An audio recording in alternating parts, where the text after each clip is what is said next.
Yang harus kita yakini bahwasannya setiap manusia itu pasti akan diuji.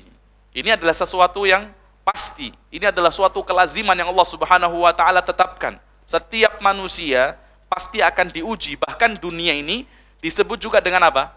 Darul bala. Apa? Darul bala, tempat ujian. Tempat ujian. Adapun akhirat sebutannya apa? Darul jaza, tempat balasan.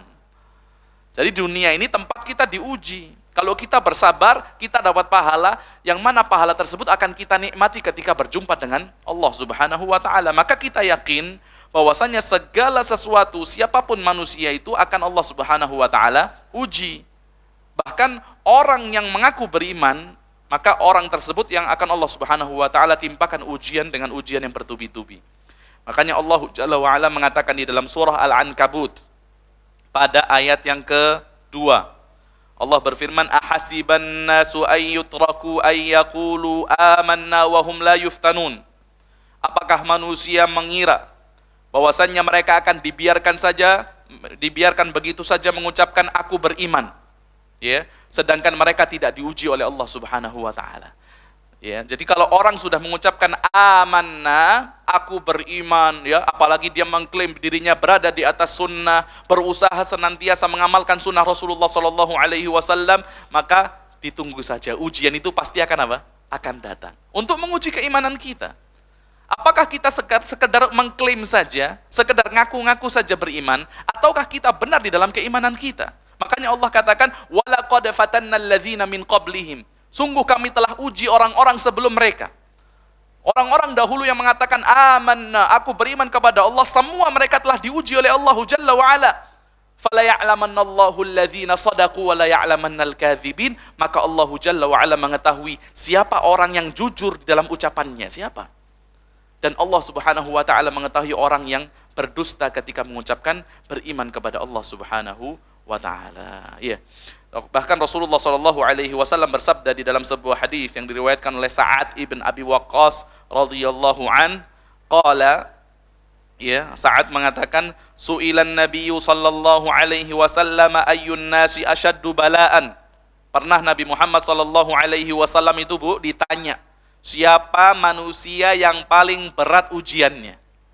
Siapa manusia yang paling berat musibah yang Allah timpakan kepada dirinya? Maka Nabi Muhammad SAW mengatakan al-anbiya.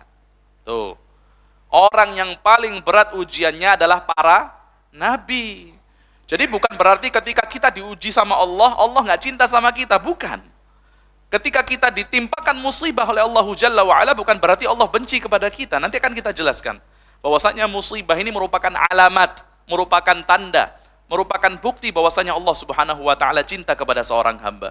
Maka manusia yang paling berat ujiannya adalah al-anbiya, yaitu para nabi. Tsummal amsal fal amsal. Kemudian yang di bawahnya dan di bawahnya lagi. Ya, tergantung apa? Keimanannya. Tergantung keimanannya. Yubtala rajulu ala hasabi dinih. Rasul mengatakan sesungguhnya seseorang akan Allah Subhanahu wa taala uji sesuai dengan kadar keimanannya. Sesuai dengan kadar keimanannya. Fa in kana fi dinihi salabatun zida salabah. Kalau imannya kuat, imannya tinggi, maka ujiannya itu juga akan ditambah sama Allah Subhanahu wa taala. Wa in kana fi dinihi riqqatun khuffifa anhu. Namun kalau agamanya, keimanannya itu lemah, maka Allah Subhanahu wa taala akan berikan keringanan terhadap musibah yang Allah timpakan kepada dirinya. Wala yazalul bala'u bil 'abdi hatta yamshi 'alal ardi ma lahu khati'ah. Dan bisa saja ujian itu akan senantiasa menimpa seorang hamba sampai dia berjalan di atas muka bumi ini tanpa membawa sedikit pun dosa. Ya, jadi ini merupakan apa? Bukti bahwasanya musibah, ujian ini bisa menggugurkan dosa-dosa yang dilakukan oleh seorang hamba.